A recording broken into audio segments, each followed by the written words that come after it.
Everyone, आज हम आपके सामने लेके आए हैं +2 क्लास का बिजनेस स्टडी का जो चैप्टर है 5.1, जिसका नाम है संगठन मतलब कि ऑर्गेनाइजिंग। इसके महत्व प्रक्रिया इसके बारे में बताया जाएगा, पर उससे पहले आपको बताया जा रहा है संगठन क्या है, ऑर्गेनाइजिंग क्या है। तो ऑर्गेनाइजिंग को समझने से पहले, संगठन को समझने से पहले आपको ये पता होना चाहिए कि इसका एक छोटी सी लाइन में बड़ा मतलब एक कमज़ोर संगठन अच्छे उत्पाद को मिट्टी में मिला सकता है। जो अगर हमारा ऑर्गेनाइजिंग है, संगठन है, वो कमज़ोर है तो अच्छा उत्पाद है वो भी मिट्टी में मिल जाएगा। जबकि एक अच्छा संगठन जिसके पास अपेक्षाकृत कमज़ोर उत्पाद है, अपेक्षाकृत का मतलब इसके मुकाबले हल्का प्रोडक्ट है, तो अपने से अच्छे उत्पाद को भी बाज़ार में से भगा सकता है। तो इस तरह से ये बहुत ही अच्छी लाइन है। यहाँ से, इस लाइन से पता चल गया होगा आपको भी संगठन का अच्छा होना कितना ज़्यादा ज़रूरी है और कितना फ़ायदेमंद है। तो हम आपको बताएंगे मीनिंग ऑफ ऑर्गेनाइजिंग, संगठन का अर्थ। तो ये तो आपको पता ही है भाई, प्रबंध का प्रथम कार्य जो नियोजन मतलब प्लानिंग, वो कर लेने के बाद प्रबंधकों की संगठन ढांचा तैयार करने की जिम्मेदारी होती है।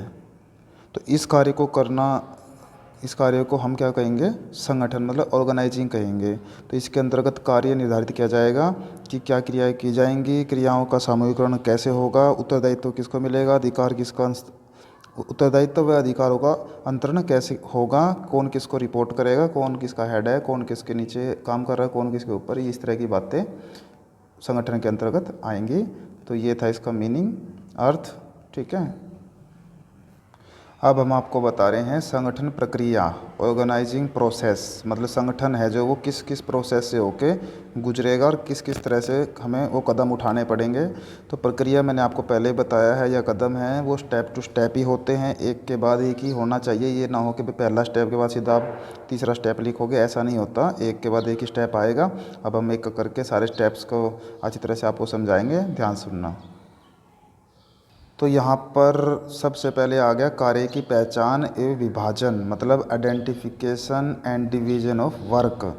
आइडेंटिफिकेशन का मतलब होता है पहचान लेना, भाई क्या तो काम हम करना है, काम का ये पता लग गया क्या काम करना है। फिर उसके बाद विभाजन का मतलब है काम को अलग अलग भागों में बांट देना। कोई भी आप एग्जाम्पल ले लीजिए तो उस हिसाब से उस काम को बांट दिया जाएगा। तो मैं जैसे यहाँ से पढ़ के बता देता हूँ। फॉर एग्ज़ाम्पल जो ये ले रहे हैं वही मैं आपको बता रहा हूँ। जैसे जो कुल काम होता है, टोटल वर्क होता है, उसको बांट दिया जाएगा। ठीक है, उदाहरण के लिए एक मोबाइल फ़ोन का निर्माण करने वाली कंपनी है, तो काम का पता लग गया आपको, कार्य की पहचान हो गई, मोबाइल फ़ोन का निर्माण की बात हो रही है। फिर उस विभिन्न क्रियाओं इस प्रकार की जाएंगी, जैसे कच्चा माल खरीदेंगे, तैयार पुर्जे भी खरीदने पड़ेंगे, उत्पादन भी करना पड़ेगा, माल का स्टॉक भी रखना पड़ेगा, सर्च भी करनी पड़ेगी, विज्ञापन एडवर्टाइजमेंट, सेल भी, वित्त व्यवस्था मतलब पैसे के हिसाब किताब भी, अकाउंटेंट्स मतलब लेखांकन भी, पत्र व्यवहार भी और कर्मचारियों की व्यवस्था भी। तो ये सारा का सारा क्या हो गया, कार्य का भी पता लगाना और विभाजन मतलब भागों में बांट दिया गया। ठीक है, तो ये पहली जो प्रोसेस है ऑर्गेनाइजिंग की वो मैंने आपको बताई। उसके बाद दूसरी प्रोसेस आ जाएगी विभागीकरण, मतलब डिपार्टमेंटलाइजेशन, मतलब कि डिपार्टमेंट सौंप दिए जाएंगे। जैसे आपने फॉर एग्जांपल मोबाइल का ले रखा था ना, तो इसके भी अलग अलग डिपार्टमेंट होंगे। संस्था के उद्देश्यों को प्राप्त करने के लिए विभिन्न क्रियाओं का निर्धारण कर लेने के बाद क्रियाओं का विभागीकरण होगा। विभागीकरण मतलब डिपार्टमेंट होगा। जैसे कच्चा माल किस डिपार्टमेंट से मिलेगा, तैयार माल कहाँ से मिलेगा। जैसे कच्चा माल और तैयार माल उसने क्रय डिपार्टमेंट में रख दिया, स्टॉक हो गया माल का, सर्च वगैरह का काम उत्पादन विभाग में रख दिया। उसके बाद है जो विज्ञापन का काम, विक्रय का काम, वो मार्केटिंग वाले डिपार्टमेंट में रख दिया। जो अकाउंट का काम हो गया, पैसों का हिसाब किताब हो गया, पत्र व्यवहार, वो फाइनेंस मतलब कि वित्त विभाग में रख दिया। तो इस तरह से उन्हें डिपार्टमेंट बना दिए। देखो डिपार्टमेंट का यहाँ पर फॉर्मासा ही बना हुआ ना, ये आप समझ सकते हैं यहाँ से कि ये कुल काम मोबाइल को तैयार करने का हो गया, इसके क्रियाएं होगी, कच्चा माल ये तो इसके डिपार्टमेंट आ गए ये अलग अलग। ठीक है, तो इस तरह सेकंड प्रोसेस थी ये डिपार्टमेंट वाली, और आपको समझ आ गई होगी। फिर उसके बाद काम सौंपना, मतलब असाइनमेंट ऑफ ड्यूटीज़। क्योंकि आपने डिपार्टमेंट अलग अलग बना लिए हैं कि भाई क्रय विभाग, उत्पादन विभाग, विपणन विभाग, जो भी हैं सारे डिपार्टमेंट हो गए।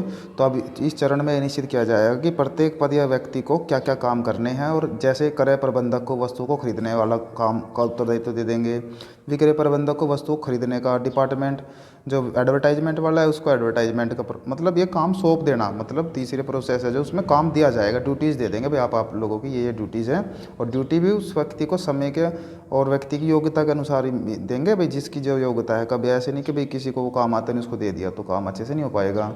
उसका लास्ट एंड फाइनल क्या होगा, सूचनाएं प्रेषित करने के संबंध स्थापित करना, मतलब एस्टेबलाइजिंग रिपोर्टिंग रिलेशंस। जब दो या दो से अधिक व्यक्ति एक समान उद्देश्य को प्राप्त करने के लिए कार्य करते हैं तो उनके मध्य संबंधों की स्पष्ट व्याख्या की जानी जरूरी है। मतलब संबंधों का मतलब कौन अधिकारी है सुपीरियर और कौन अधीनस्थ है मतलब सुपरिटेंडेंट, ये आपको पता इस मतलब ये प्रोसेस में कहता है कि ये बातों का भी पता इसमें होना चाहिए। तो एक दूसरे से रिलेशन स्थापित करवा दिए जाएंगे। उदाहरण इसने दे भी रखा है, क्रय विभाग में काम करने वाले सभी व्यक्तियों का अधिकारी क्रय प्रबंधक ही होगा, तो उन्हें उद्देश्य मिलेंगे और उनके प्रति वे उत्तरदायी होंगे। तो इस तरह से संगठन की प्रक्रिया मैंने आपको समझाई। 4 स्टेप हैं इसके, ज़्यादा मुश्किल नहीं है, ध्यान से करेंगे तो हो जाएगा। Thank you.